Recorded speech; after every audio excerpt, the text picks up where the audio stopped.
Hello बच्चों, देखिए आज हम कौन सा चैप्टर पढ़ने वाले हैं। चैप्टर नंबर 7, हम पंछी उन्मुक्त गगन के। कितना सुंदर चैप्टर है आपका ये, प्रकृति से भरा पूरा है ना। नेचर कितना सुंदर लगता है और वही ऐसा लग रहा है कि पूरा का पूरा नेचर उठा के कवि ने इसी चैप्टर में आपके डाल दिया है। कितना एंजॉय कर रहे हैं हम इसको देखकर, हमारी आँखें एकदम खिल उठी हैं। तो रीड करें अब इस चैप्टर को। तो ये चैप्टर नंबर 7 है आपका, हम पंछी उन्मुक्त गगन के। तो उन्मुक्त गगन मतलब कि हम पंछी हैं खुले आसमान में रहने वाले। तो कवि क्या कहते हैं, प्रस्तावना देख लेते हैं।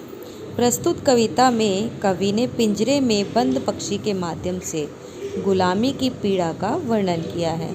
इस कविता में उन्होंने बताया है कि पक्षी को भी स्वतंत्रता उतनी ही प्रिय होती है जितनी मनुष्य को होती है।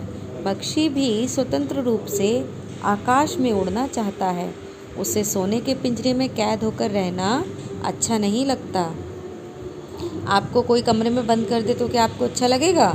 नहीं लगेगा ना। ये देखिए उड़ते हुए पंछी कितने खुश हैं, और वहीं देखिए पिंजरे में अगर ये बंद था तो कितना उदास था बेचारा, है ना।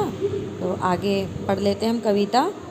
हम पंछी उन्मुक्त गगन के, पिंजरबद्ध न गा पाएंगे, कनक तीलियों से टकराकर पुलकित पंख टूट जाएंगे।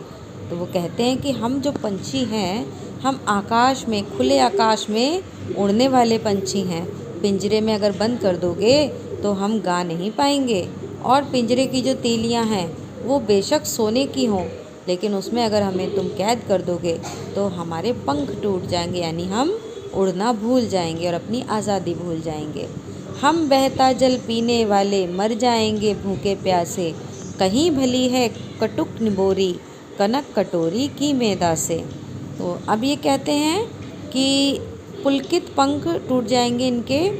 ये क्या पीते हैं? बहता जल पीना पसंद करते हैं, और भूखे प्यासे मर जाएंगे, लेकिन बहता हुआ जल ही इनको पसंद आता है। जैसे चातक पक्षी होता है ना, वो बारिश की बूंदों से ही अपनी प्यास बुझाता है। तो कहीं भली है कटुक निबोरी, यानी कि कड़वी निबोरी उस सोने की कटोरी में रखी मैदा से ज़्यादा अच्छी है, क्योंकि वो हमें खुले आसमान में उड़ने की इजाज़त देती है।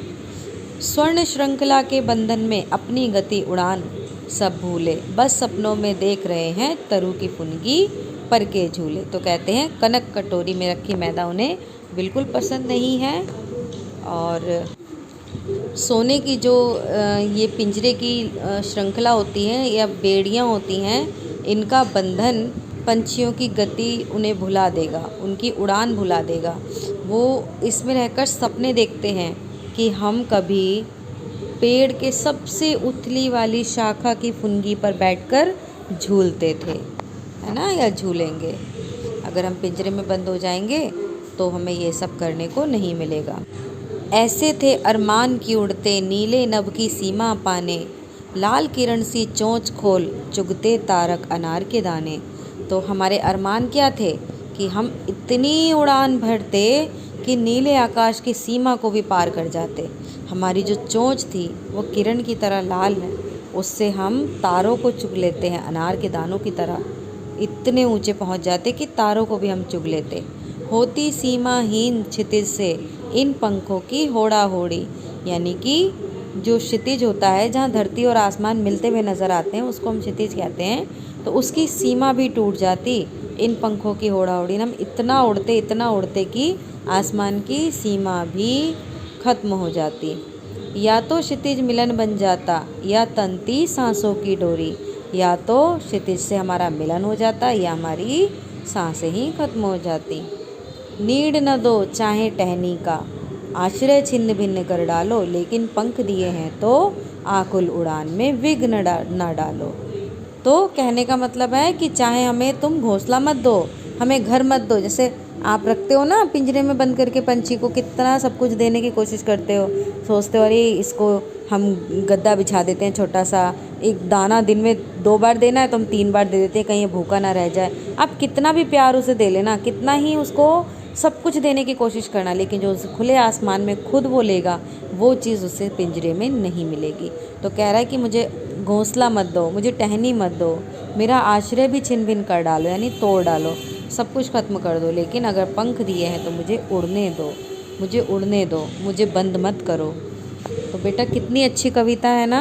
स्वतंत्रता को सबसे ज़्यादा मानने वाले, सर्वोपरि रखने वाले लेखक कहते हैं कि बंधन में व्यक्ति का कभी भी संपूर्ण विकास नहीं होता है, इसलिए बंधन में व्यक्ति को नहीं रहना चाहिए।